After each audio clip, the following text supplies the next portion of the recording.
સુરતમાં power grid લઈને ખેડૂતોમાં વિરોધ યથાવત, યોગ્ય વળતર સહિતના પ્રશ્નોને લઈને કલેક્ટર કચેરીએ દેખાવ। સુરતમાંથી પસાર થતી પાવર ગ્રીડ લાઇનને વિરોધનો અંત આવવાનું નામ નથી લઈ રહ્યું, ત્યારે આજે સુરત જિલ્લાના ખેડૂતો મોટી સંખ્યામાં કલેક્ટર કચેરીએ આવી પહોંચ્યા હતા। ખેડૂતોએ કહ્યું કે વીજ પરિવહન માટે ટાવર લાઇન બાંધવામાં આવે છે।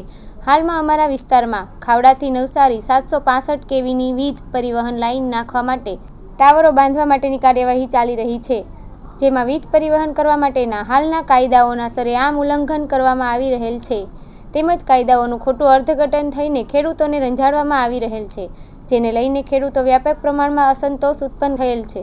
વીજ ટાવર લાઇન નાખવા માટે વીજ કંપની અને વીજ પરિવહન કરતી કંપનીઓ દ્વારા અંગ્રેજોના સમયમાં 1885ના ટેલિગ્રાફિક એક્ટ હેઠળ નોટિસ આપી કાર્યવાહી કરવામાં આવે છે, જેને કારણે ખેડૂતોને તેમજ પર્યાવરણને ખૂબ મોટું નુકસાન થઈ રહેલ છે।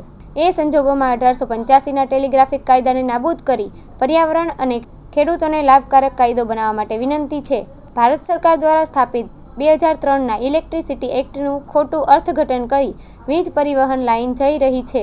કંપનીઓ ખોટી રીતે ખેડૂતોના ખેતરમાં દાખલ થઈ કોઈપણ જાતની નોટિસ કે વળતર ચૂકવ્યા સિવાય ટાવરો બાંધવાની કામગીરી વહીવટી તંત્ર અને પોલીસ તંત્રના મેળાપીંપળા કરી રહેલ છે, જેની તલસ્પર્શી તપાસ કરી જવાબદારો સામે પગલાં ભરવા અંગે કાર્યવાહી કરવા ઉપરાંત 2003ના ઇલેક્ટ્રિસિટી એક્ટમાં પર્યાવરણ અને ખેડૂતોને લાભ થાય તેવા ફેરફાર કરવા વિનંતી છે। પરિમલ પટેલે કહ્યું છે કે પાવર ગ્રીડના અધિકારીઓ SOPના વિરુદ્ધ જઈને કામ કરી રહ્યા છે, જેથી અમે આખા જિલ્લાના ખેડૂતોએ કલેક્ટરને રજૂઆત કરી છે।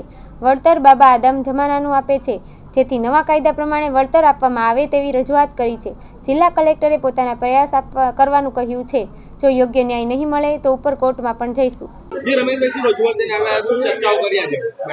દક્ષિણ ગુજરાતમાંથી પાવર ગ્રીડની 765 કેવી લાઇન પસાર થાય છે, એ માટે ખેડૂતોને વગર નોટિસે જે લાઇન નાખવાની કામગીરી કરે છે, એને લઈને અમે કલેક્ટરશ્રીને આજે એક રજૂઆત કરવા આવ્યા છે કે જ્યાં સુધી વળતરની વાત ન થાય ત્યાં સુધી કોઈ પણ જાતનું કામ ન કરે એવી અમે રજૂઆત કરી છે।